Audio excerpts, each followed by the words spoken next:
Kristen Collins. Christine Agner. Herb Drexelius. Cody Williams. Matt Kushner. Alright. Were you drafted or did you enlist? I was drafted. What were your reasons behind entering the draft? It was required by the law of the United States. You didn't register for the draft, they put you in jail.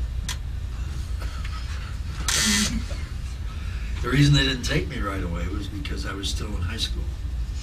And I was 18 before I graduated. So I had to register when I was 18. Of course, the minute they had your name, they wanted you. But they did give me a reprieve so that I could get my diploma. And they took me. God love them. And that was in the summer of 1943. Did you, were you upset about being drafted, or? No, I wasn't at the time. A couple of years later, I remember looked back and said I should have been. But in any event, I wasn't expecting it to begin with, because I can recall my dad in 1941 when the Japanese bombed Pearl Harbor. We were sitting in the afternoon having lunch on a Sunday afternoon, and he says, "You don't have to worry, Herb. You're only 16. They're never going to get you. We're going to knock those guys off within 6 months. Don't worry about it." So I reminded him as I was leaving for Camp Upton, "Hey, Dad, what happened to your prediction?"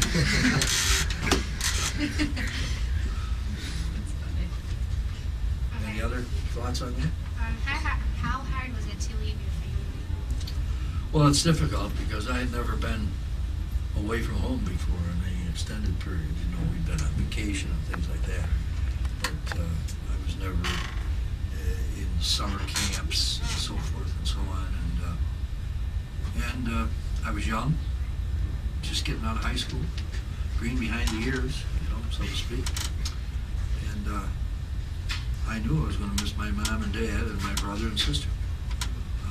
But that's, you know, that's one of those things you have to do. And then when you get in, if you're exposed to many different types of people, I mean, you know, we had all kinds of ethnic backgrounds, all kinds of race differences. I mean, there was black, yellow, white, a whole bunch. Plus the fact you were mixed in with a crowd of people that were different than the people you were raised with. I mean, I was in sort of a quiet residential area. And all of a sudden I was thrown in together with a bunch of other 18, 19-year-old guys from New York. Whoa. So it was kind of a dramatic change in my life. What were your family and friends' feelings about it? Well,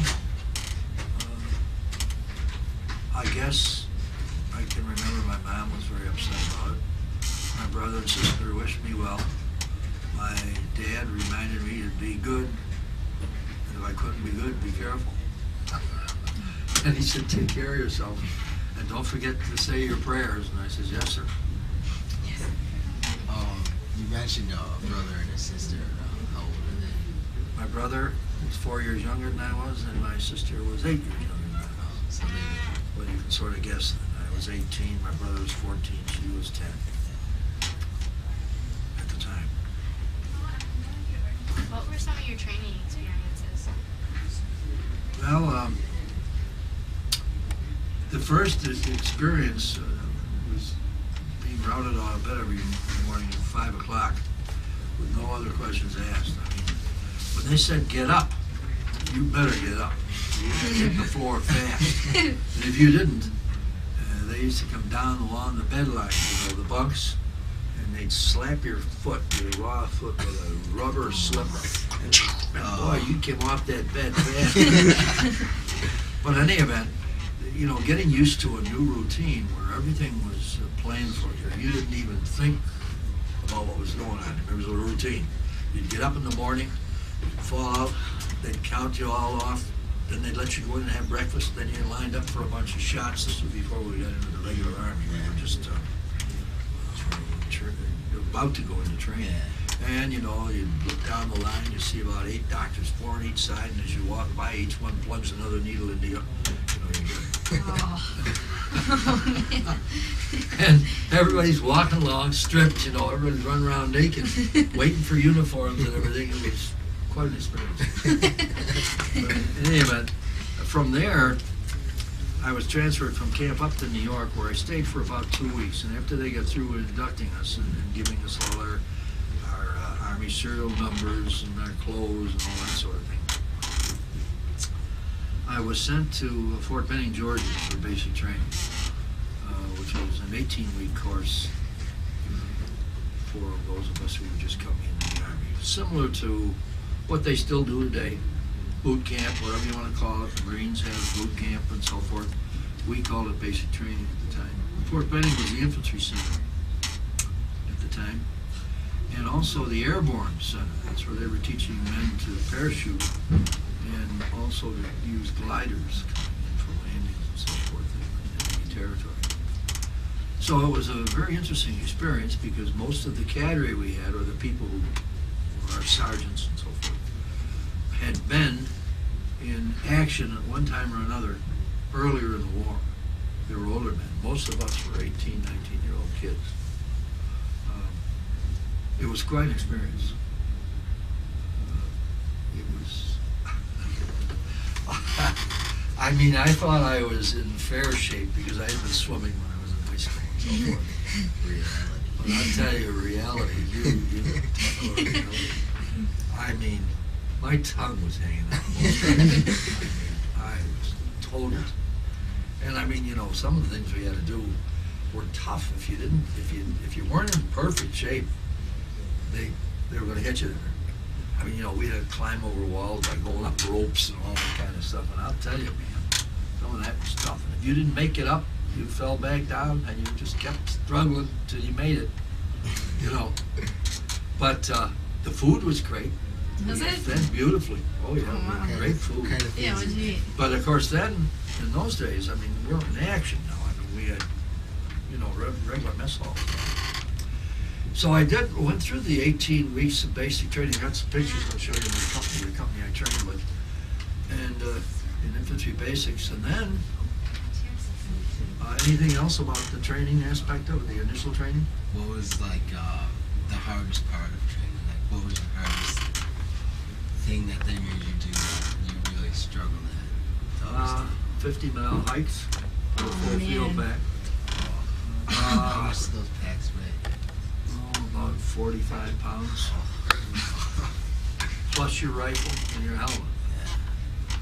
And, you know, when you weren't used to doing that, I mean, you had first they didn't take us on those right away. We started doing running, different exercise, calisthenics, and they brought you up to it. You didn't try to do that the first few weeks. But then about halfway through training, we'd go on these overnight bivouacs. You know, we'd take our tents and our packs and take us out, and we'd march 50 miles to where we were going to go in the swamps.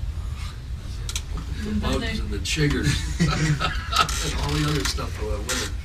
And we'd pitch our tents and we'd go to sleep, and then just to make sure we were on our toes, about 2 hours after we went to sleep, somebody would blow a whistle and say, "We're under attack! Get your butts out of bed! We gotta do something about it! Get in line!" Well, okay, that kind of stuff. Yeah. And then, of course, there were bugs. There were, in Georgia, chiggers, snakes. Snakes. What'd you do to keep entertained? Prayed.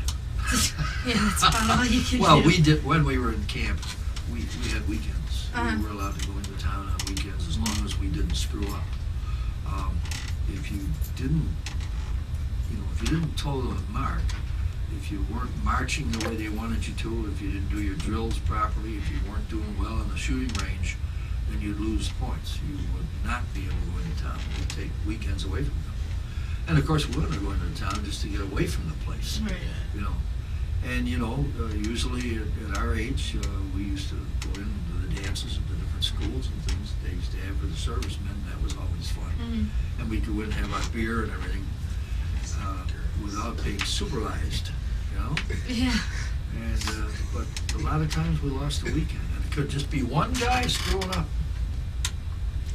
If you didn't cut the mustard, they made you pay for it. And the reason they did it was they said you got to act like a team. You depend on each other. You're going to depend on the guy next to you and the guy on the other side of you to watch your back and your front and your sides. That's the way you're going to live from now on when you get in combat. So there wasn't anything wrong with the way they did it. It was brutal in a lot of ways, but they never physically abused us, you know what I mean? They acted like they were wrong or something. Any other questions about the training? What was it like to enter German territory? Well, let me tell you, I'll get there in a minute, because there's something in between.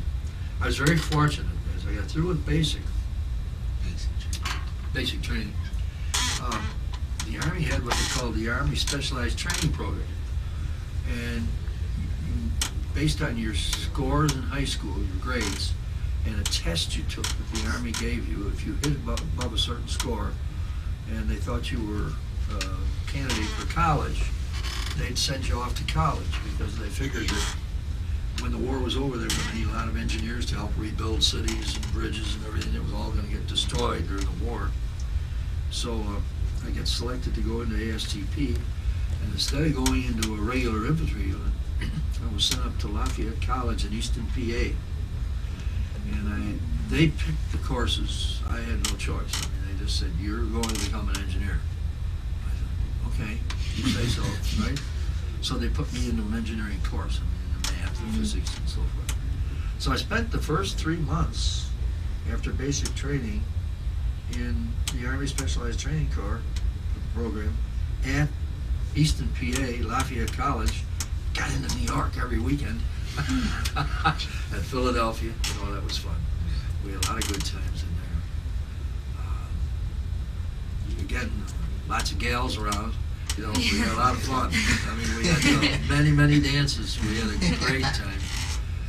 And I even got home a couple of times during that. Sometimes you didn't get home for maybe a year.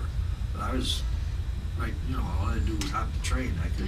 On a weekend, I could run home, see my folks, and come back. But then, of course, I had to give up my week in New York. The girls, you know. Yeah. But that's the way it is. I mean, you do what you do. Right. So anyway, everything was going off famously, and we were eating great. That was a great place. The college, we were eating like the college kids. There were still civilians on campus. So anyway, I recall the shock I got one morning when they called us out for Reveille, and they said, "Gentlemen, the ASTP program is being dissolved." I liked it here. Yeah. In any event, they were getting ready to invade Europe, and they needed guns, they needed infantry, they needed whatever you wanted. And a lot of people that came into ASTP were, master sergeants. They had rank. They took them from every branch. Artillerymen, medics, all kinds of different people. And these people were very bright. And all of a sudden, we found out the program was canceled, and they were all in the infantry. They didn't ask us where we wanted to go. They just said, "You are all in the infantry." The guy said, "Wait a minute, I was in the Air Force, Air Corps at the time. It was under the Army." And somebody else said, "I was in the artillery. I don't know anything about infantry." He said, "You'll find out about it." So then we all got shipped to different units.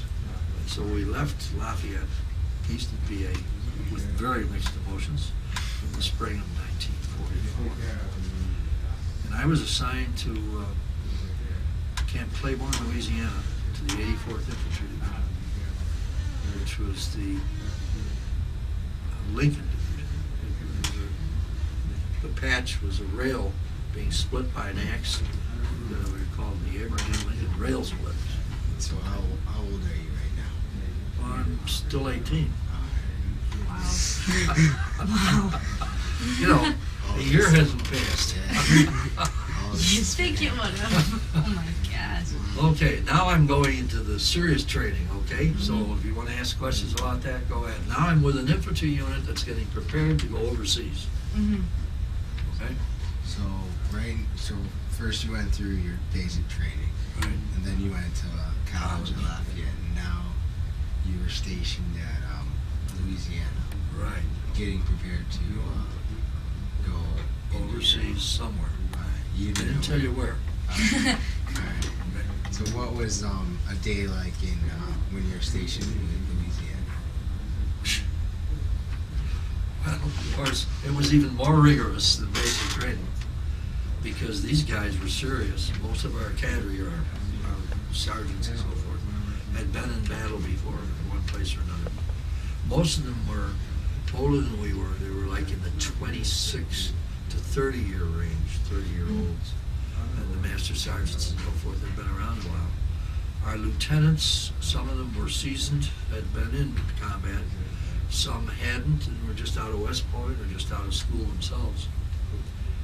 And so there we were.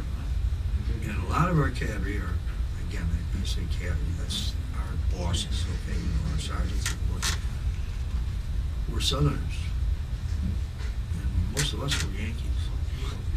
He says, okay, you boys, you're going to learn something down here.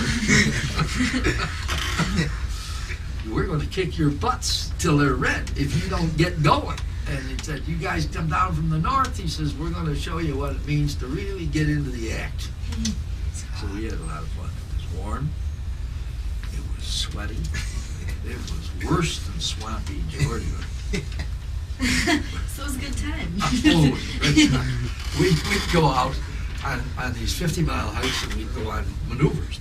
Right. And when we went on maneuvers, we travel lightly sometimes. And you get out and have a little up tent, picture one night. I remember sleeping like a log. I was tired. Man, I was tired from marching. And all of a sudden I'm getting wet. Well, there had been a thunderstorm up the creek. And we were in a creek bed. And the water was running through our tents. Along with the snakes and whatever else. Yeah. I tell you, that was something. But that got me out of there fast. And then the other thing was the food was different because they had to bring it to you. Mm-hmm. You know, they used to cook on the run. The kitchen group in our company, I was in K Company of the 3rd Battalion of the 335th Infantry Regiment of the 84th Infantry Division. And we had our own cooks, okay? And those guys really worked their butts off for us. I mean, anytime they could feed us, they brought us hot meals through the worst kind of weather. What would a meal consist of? Oh, well, we were fed well. You know, we'd have steak, we'd have mashed potatoes, we'd have vegetables, we'd have bread. We had all kinds of supplements, like lots of chocolate, things like that. Good substantial meals because you're burning a lot of energy. And you're young and you know you're putting out a lot of energy, so you got to get a lot back in. And then they served us, they always had water with us. You know, you have to carry water. You can't move without water. If you don't have water, you got a problem. That's worse than not eating. You know? And that's another thing that they used to surprise us with was the marches where you couldn't have a drink of water. You had to empty your canteen when you started. You weren't allowed another drink until they got you where you were going. But that was, again, to steel you for what was coming. You know, you didn't know what you were going to run into in combat, so you had to be prepared for it. And, well, it was interesting because now when you went into training, you know, we'd get there, then we were in action. And they used to fire live rounds over us. Or you'd go under these fences so forth, and they'd say, don't anybody stick their head up. They used to fire the machine guns right over the top of our heads. So you could hear what a bullet sounded like going over your head. You know, you hear them. And you know, when you heard them like that, they were close. If they went, they were a little further away. But if they would snap like that, they would right by your ear. Well, I tell you. Ever miss? No, they kept it. Oh, good. I didn't see anybody killed in training. But we had to slog through mud. We had to crawl on our, our elbows and knees. And you had to take your rifle with you and your helmet. Couldn't lose that stuff. And that'd be on there. And you had to stay under this barbed wire. And if you caught your clothes on it and get hung up on it, man, what a mess. You could get cut up. A lot of. But anyway, we made it. And then we'd get out in the field and they'd tell us we were going over this hill or take that hill. They'd be firing live rounds over us, artillery rounds. Now that'd be a little tricky because once in a while one might fall short. We didn't lose anybody, but we came close. And then, so I mean, that's the kind of thing we went through. And it just got more and more rigorous as time went on because they were getting us ready and they had to get us ready fast because the invasion in Europe was only a couple of months away. They landed, I believe, in June. And by June, about June, we were on our way over to Europe. We didn't know where we were going until we got on the boat. And they took us all over the country so people didn't know where we were going. They put us on trains and they took us to the West Coast and they took us up towards Seattle and they came back down south. We were crisscrossing the country for 3 days to get to New York to go to Europe. And then after we left there, we were issued khakis originally, so we all thought we were going to Japan, right? They told us, don't tell your folks or anybody where you think you're going. Shut your mouth. Right? And then after we were on the trains, and halfway to New York, that was fun. We had the old choo-choo trains, We used to go along. It was great. Saw a lot of country. They switched us to the old wool. The old brown wool. I mean, we knew we were going where it was colder. So we got to, New York finally. And they took us out. We went to Fort Dix, Virginia, Fort Dix, New Jersey, which was an embarking point for Europe, especially. And we were waiting for a convoy. During the war, the Germans were using their subs to sink munition ships and troop ships, if they could. So we were on one of the large castle liners. It was equivalent to something like the Queen Mary. It was huge. And there was going to be like 15,000 of us on that one ship. And our whole division, practically. Okay. So we on the way out of the harbor to meet with the convoy. And what happened was, they used to get everybody together and then they'd zigzag across the ocean so the torpedoes couldn't get at you. And they had escorts, destroyer escorts, to take them out and protect your ships. And it was very foggy morning. You couldn't see 100 feet. And I'll never forget this. I was standing on the side of the deck to get some air. And I'm looking and I says, what's that ship doing? There's a ship plowing right at us. And I mean at speed. We were trying to be drifting. We were just, you could hear all the foghorns going, boop, boop, boop, And I said, what's this guy doing? And I says, he's coming right at us. And all of a sudden, all the sirens went off. Hold up. Oh, okay. So as I said, I was astounded. What's that ship doing? I started hearing the horns and sirens, and I noticed the ship was suddenly hard left. He was going to the port fast, and he was heading right at us. I says, he ain't going to make it. He's going to hit us. But luckily, he skimmed up the front, and he got just where the front of our ship was. Now, we were huge. He looked like a little toy in the water. He was a tanker, loaded with fuel. They hit the front end of our ship, and it peeled the side off of the boat, just like a sardine can. And they went about another 100 yards, and down it went. I don't think we saved any of those guys. I think they all went into the harbor, and then it blew up. And luckily it didn't. But we lost our fresh water, drinking water. Yeah. So they had to put back into port. to get that repaired before we could get going. Meantime, the convoy left. So it took them about 3 days to fix our water supply system. Then they put us back on the boat, and he put up a head of steam, and he shot across the Atlantic as fast as he could go. But it was a fast-moving ship. And then in the right places, he had a zigzag to make sure. We didn't have any escorts. And I'll tell you, you get like this, we're all alone out there, you know. But we had some air escort from the States. Then when we got near England, they came out and picked us up with aircraft again to protect us. We landed in Liverpool, stayed 3 weeks and so in England.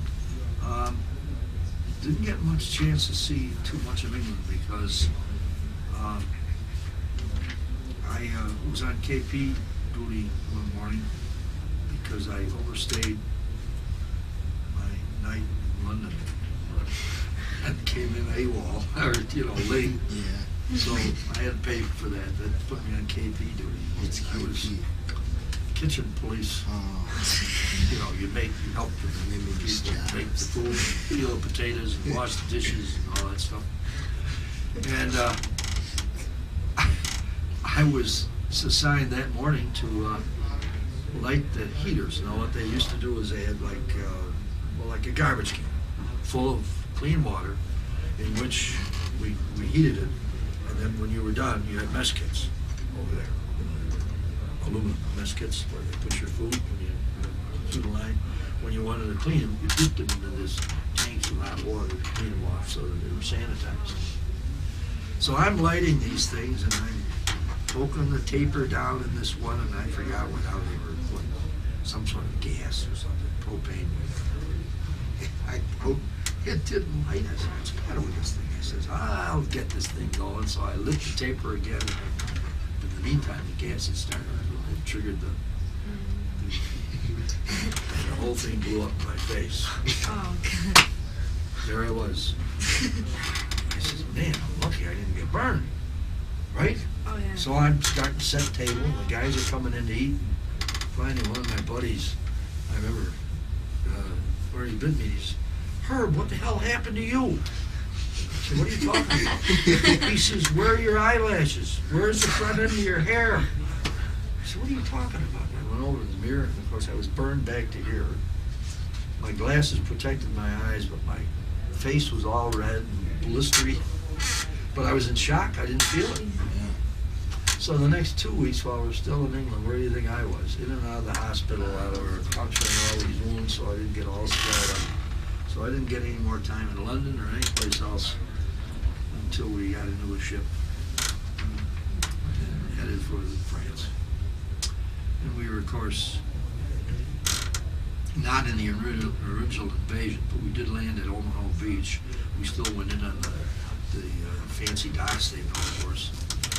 And then we were in action. We hit France. We were suddenly facing the Germans. How did the French treat you? Oh, the French? Yeah. Oh, they were wonderful. Were they? Oh, yeah. French people. God, we were liberating them. The Germans had occupied France for, since what, 1941-ish? Mm-hmm. I forgot when the heck did they blitz through there? Hitler went into Poland in 39, and then he took on, then England declared war, and heck, he threw the French and the English and everybody off the continent. I think the first year. I think it was 1 year he bombed them, and then that was what, 42. And I guess by 43, before we landed there, I can't remember the exact dates, he had thrown them all off the continent. So Germany was supreme all the way from Norway down to Italy. So now we had to go and invade to get back. And when I got there, the Germans had been pushed off the beaches, of course, and we were going city fighting, you know, city to city. And let me tell you something, I never saw anything like that. The carnage, the wreckage, there wasn't buildings over there. Buildings, except for a few churches. One brick was on top of another. the slaughter was on women, kids, everybody, and soldiers, of course. And it was tragic. Unbelievably tragic. It war never sounded. We always said the last war we're in is the war to end all wars. So what are we doing? Fighting another one. But in any event, to make a long story short, I did see Paris on a truck. Because the French liberated Paris, and of course we were getting wine all along the roads. The women were happy to see us. And the wine was being passed mightily, and we were throwing the Germans out. They were very happy. So then we got up to a little place near the German Siegfried line. We had cleared out the Netherlands and quite a bit of France, and we were about to invade Germany proper. Okay, now time's flying by. Now this is the fall of 1944. And we were sent in to relieve a portion of the 28th Infantry Division, the Red Bucket. I think it was the 28th or 29th, the Red Bucket. And they had been on front for some time. So we were sent up to relieve them. And they used to, they'd come out of the foxholes and we'd go take their places until we were ready to launch another attack. And an amusing incident, I think you'll like this. My sergeant, a fellow by the name of Sergeant Offutt, big old Southern boy, a nice, great guy. I mean, he kept me alive a lot of times. But we're going up to get these foxholes, and it's dark. We didn't think the Germans saw us, but the Germans knew the 28th was moving out. They spotted it. And they waited a little, they moved out, and we were starting to head through the foxholes. Fired over some star shells and lit up the whole battlefield. It all turned into daylight instantly, and then they started throwing the artillery at us. So here's the 88th fire coming in at us. Pow, tam, whammo. Offutt says, "Get into that foxhole, Herb." So I'm running, and he says, there it is, get in. And I jumped to get in. But I had a full field pack on because we had just replenished all our ammunition and everything. I got stuck in the opening. My feet were up in the air like this. I'm hanging down, and he's pushing on me, and I'm not going anywhere, And he says, "Don't worry, I found a place." And I heard him, "Oh!" And the word that came out started with S. And then the firing stopped. And I says, "Hey, Sergeant, where the hell are you?" He says, "You won't believe what I jumped into." I says, "What are you talking about?" He says, "I hit a latrine." And you know what we used to do? We used to dig trenches so we could defecate and urinate, so we didn't have to go in the holes and stuff. And, you'd go out and drop your pants and do your jump, and then you get back, and then you get shot with your pants down. And he jumped in one, and he was covered with it. And I says, "You ain't coming in this fox." He says, "I better." He says, "You'll never forget the day you made me do this." Yeah. Oh my gosh. Anyway, and now he didn't get a change of clothes for God knows how long. Oh. So once you got dirty, once you're in the mud and everything, we had just been off the lines and gone back and got all clean uniforms and showers. Yeah. And we were, sometimes you'd go 2 or 3 weeks before you'd get a break. And then we had to go back to his point, constantly change our socks because you'd get wet. And you got trench foot if you didn't get those wet socks on. It's like leprosy of the feet. It's awful. So what they do is, another laugh a day. I can remember the fun parts too. They'd come up and say, "Here's your socks. Come on, change them. Get out of that hole. I want to see you change them." So you'd take off your boots, pour the water out of them, take off the wet socks, throw them away, put on the dry socks after you dry your feet, step back into your wet boots, lace them up, and get back in the water. The idea was so that you didn't want the socks to start rotting on your feet, because then your feet start to rot too. So that's why they did it. But it made so little sense. You'd say, "What am I doing? I'm changing my socks and standing back into the water." Of course, the boots weren't waterproof. So, I mean, It was. But then, to make a long story short, my term in action was about to end because we were near the Siegfried line. We were sent on an evening about to go up and capture the town of Geilenkirchen and break in through Aachen and knock out part of the fortress of the Siegfried line, and we'd be entering Germany. And the day before we went up, 2 days before we went up, our 333rd Infantry Division, or Regiment, and our 334th, there were 3 regiments in each division. And ours was the 333rd, 334th, and 335th. We were in reserve the first 2 nights. 333rd tried it one day, they got knocked back. 334th went into it the next day, they got knocked back. They said, well, you're the fresh guys, you're next. So in the middle of the night, I'd say about 4 in the morning, raining, you wouldn't believe. Pouring. And we're in a sort of rolling farm country. And there's beet fields, a lot of beets, that kind of stuff. And we're walking in and finding one, and I heard the sergeant say to the captain, he says, Captain Smith, he says, I don't see that church tower. And he says, well, it should be around here someplace. He says, I'm on the compass heading.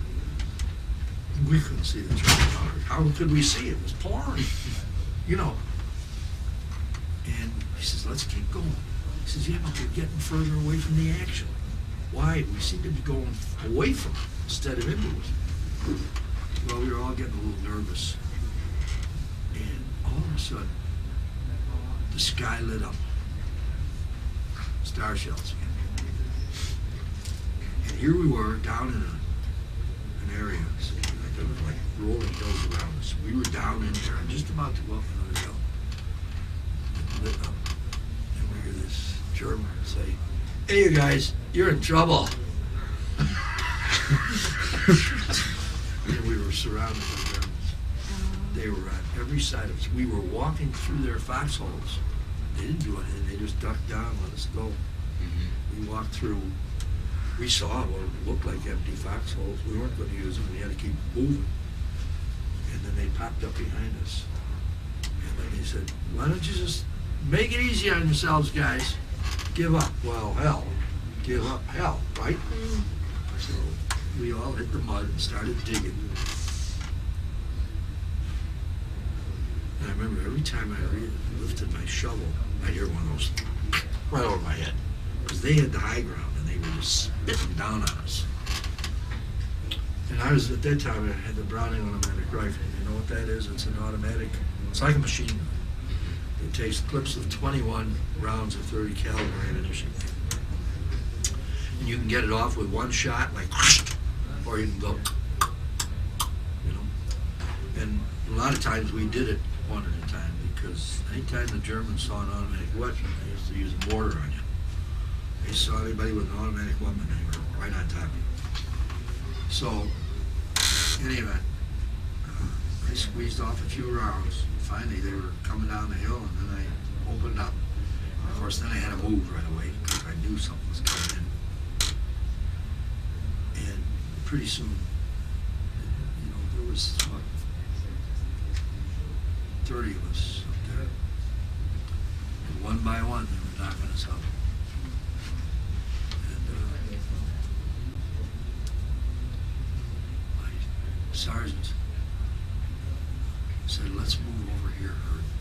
He said, we'll go up this way.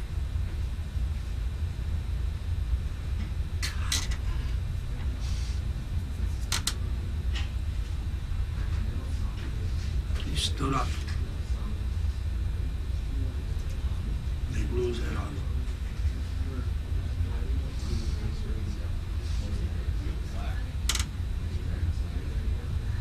Excuse me. It was the end of the war almost for me, because they came down the hill and they told us to surrender, and we didn't want to. We kept firing as soon as it was as often as we could. And I was reloading, I was jamming another cartridge into the BAR. And all of a sudden I hear this voice, Raus. And when I look up, there's this Dutchman with a Mauser in my face. And I said, well, I could kill him, but he's going to blow me to hell. And I said, I guess I'm going to be a live coward instead of a dead hero. So I got up. Come on. He had me. 11 of us came off the field. That was left of us. Everybody else we left back there was dead or badly wounded. And believe me, that was the day. The clothes I wore that day, I had on me for almost 3 months before they were changed. And I tell you, I stunk. I hadn't had a shower. I hadn't had a bath. I hadn't cleaned myself. And I mean, I was just, a mess. So they walked us back, and luckily it was regular German army captured us, so they didn't shoot us. And there were a couple of SS guys on the way as we were rolling away from the battle. We could see some of our GIs getting closer to us. Like if we just could stay there for another 2 or 3 minutes, they got up the hill, they could have got us back, because they were coming. The Germans were rushing us to the rear. And the SS guys would say to their German buddies, hey, don't fool around with those guys, let's just get rid of them. Knock them off. And luckily, the guards we had, the guys that were taking us back, said, get your asses out of our way. Stand back. And, so we lived. Another tragic thing I saw was the German was sitting in the trench. He was de-gutted. His stomach was in his hands. The German with us just went over and put a bullet in his head. Saved him.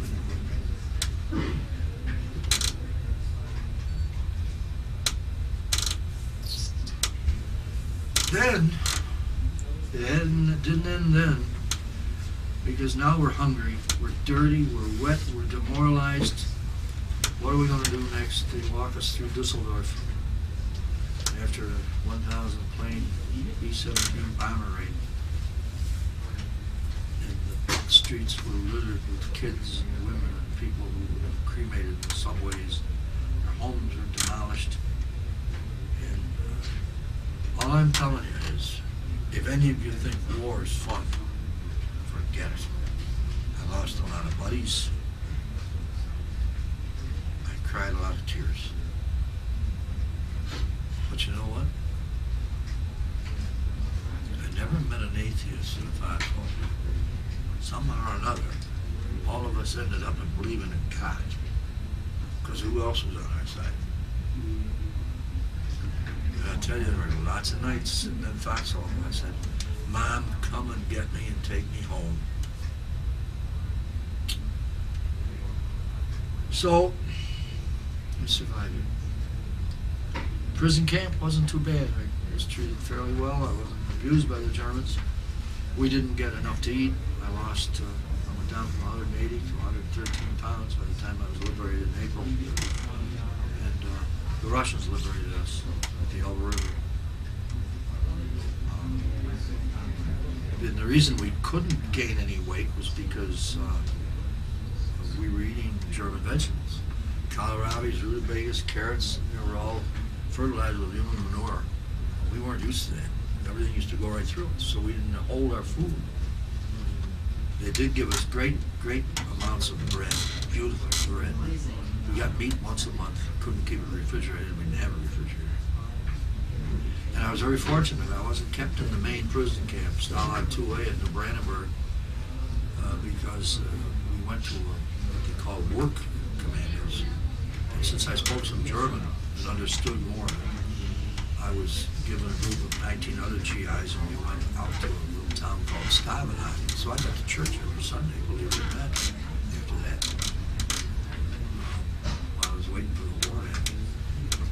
building barracks for Russian displaced labor. The Germans were bringing in Russians from the Russian front to help them build Messerschmitt engines and things like that. So when I was there during that time, cold, hungry, dysentery, everything else,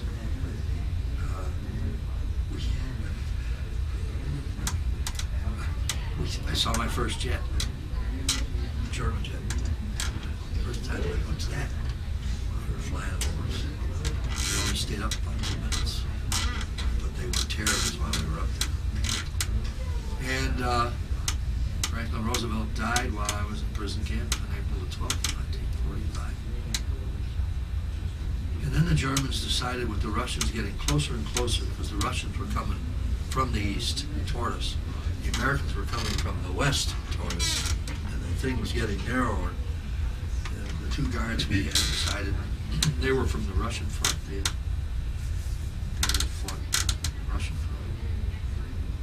They had some terrible experiences too. Anyway, they decided we better hide toward the American lines. They didn't want the Russians to get them, because the Russians were very angry with the Germans, with good reason. And we headed for the Elbe River, where the Americans were heading, for Schwerin. And you won't believe it, we got 1 day away. We stopped in a barn to rest. And the Germans got us some food packs to go. We finally got some Red Cross packages. We didn't have any guns or anything. And the Russians were coming, and what do you think they were shooting at us with? You know, with the Bel Air Cobra, P-39, did you ever hear that? Made Bell Aerospace out here, Niagara Falls. They had a cannon in the nose. And here's these Russians. They couldn't tell us from the retreating German army. We were all going toward the Americans, right?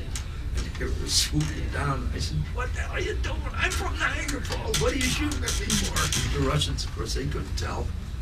All they wanted to do was, you know, the Germans still had a lot of horses that pulled wagons and stuff, was create terror in the ranks and the people who were running. Okay, just keep moving. Keep moving. So anyway, to make a long story short, we got to this barn, and all of a sudden, in the middle of the night, we hear this rouse, and all the Russians were there. They overtook us. And the 2 German guards that got us, luckily, back to where we were. I saw them, they were headed east towards Siberia. And I said, well, hey, why don't you take us up the Elbe River? He said, you don't want to go up there tonight. What the hell's the matter? He said, look, let us feed you. They went and got some chickens, and got us chickens, and then we run right through us. But anyway, and they danced, and they had the vodka, you know, and that just about killed us. Because we were all like this everywhere. And the reason they didn't want us to go up there was there was a little town between us and the river. And they just lined up their rockets, and they just demolished that town. There wasn't any in there. I said, just like they did to us, they were doing it back to them. They burned every Russian village they left as they left Russia. So as they came into Germany, the Russians were burning every German village they saw to make sure they didn't forget. Next day, they put us on army, what they used to call those things, that used to cross the rivers. They float. They got wheels on them too. They go on the ground and they go into the creek and up the other side. Anyway, they took us up in those, took us to the bridge over the Elbe River, said to the Americans, here's some of your buddies. And boy, we got out and kissed the ground.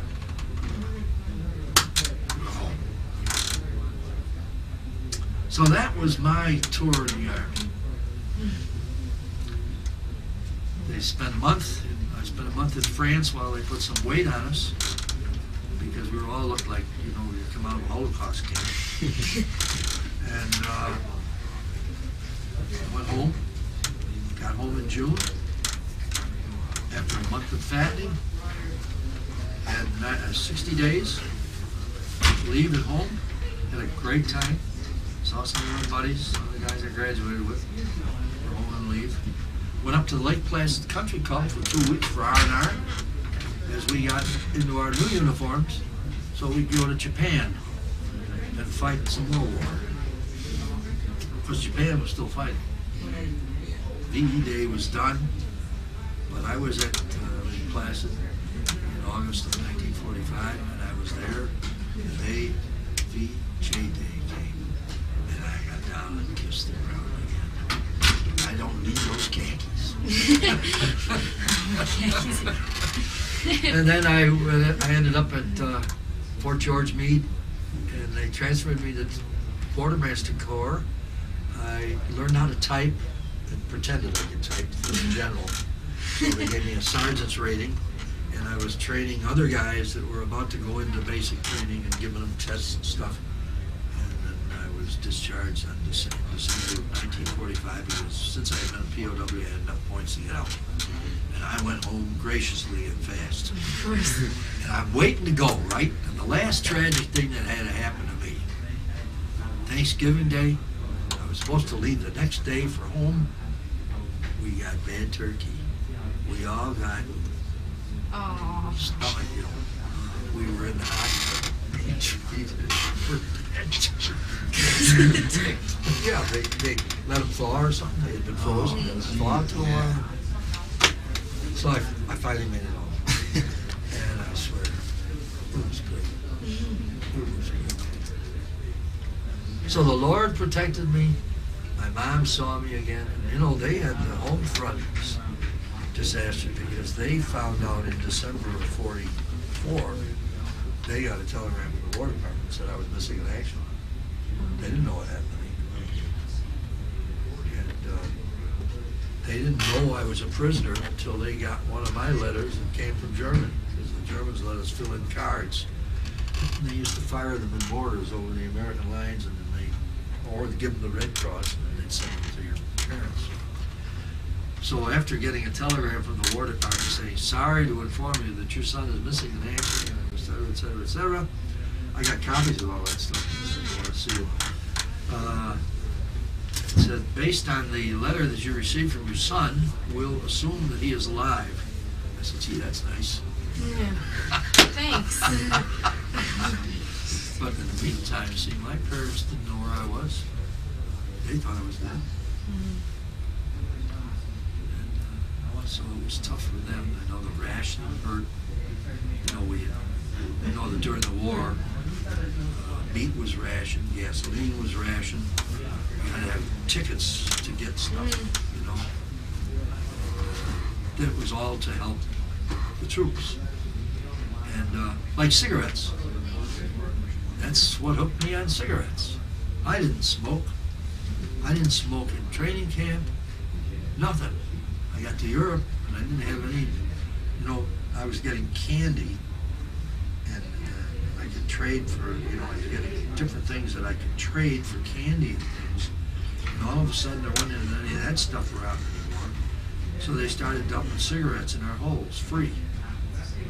I'd walk a mile for a cannon. Lucky Strike Green has gone to war.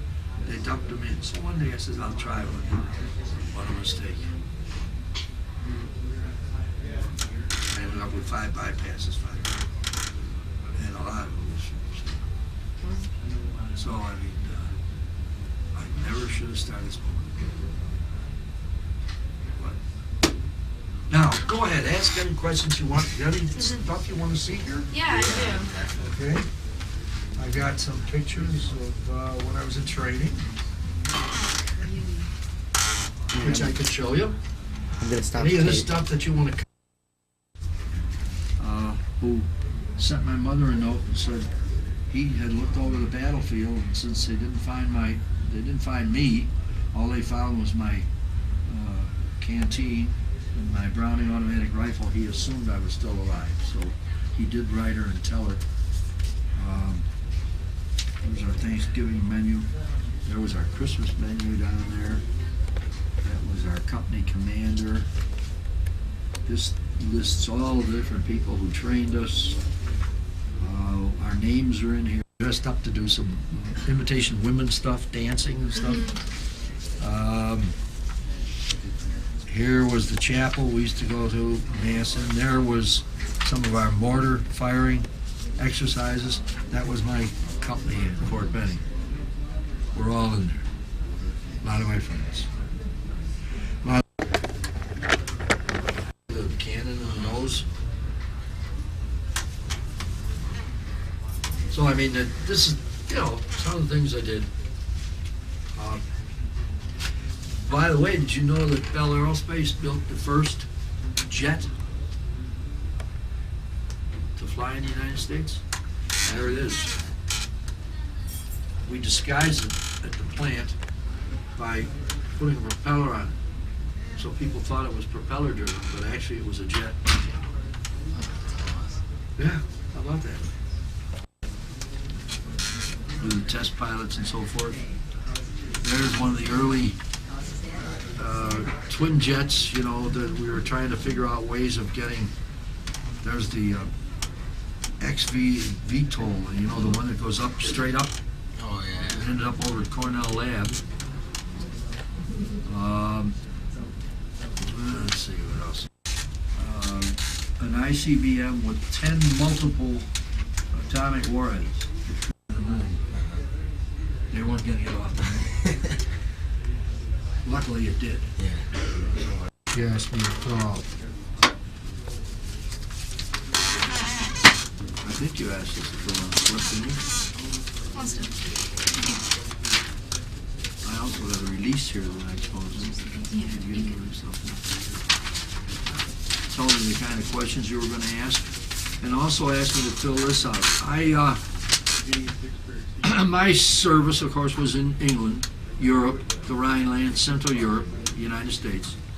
Had the Good Conduct Medal, had the American Theater Service Award, a European, African Western Service Award with two Victory Stars, a World War II Victory Medal ribbon. I received a Combat Infantry badge. I also got a Bronze Star. We're in prison. This is me. These are the different medals with the battle stars on them, the number of battles I was in. That's the Combat Infantry Medal. It's my Marksmanship Medal. This is my Bronze Star. That's awesome. That is. There they are. That's incredible.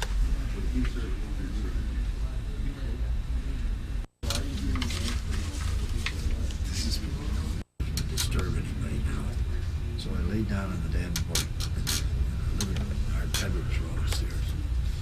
So my dad came down to do his morning coffee. He came down. And then I saved my stripes as I got promoted. You know, first I was just a private, then I was a P. I think I did mark it.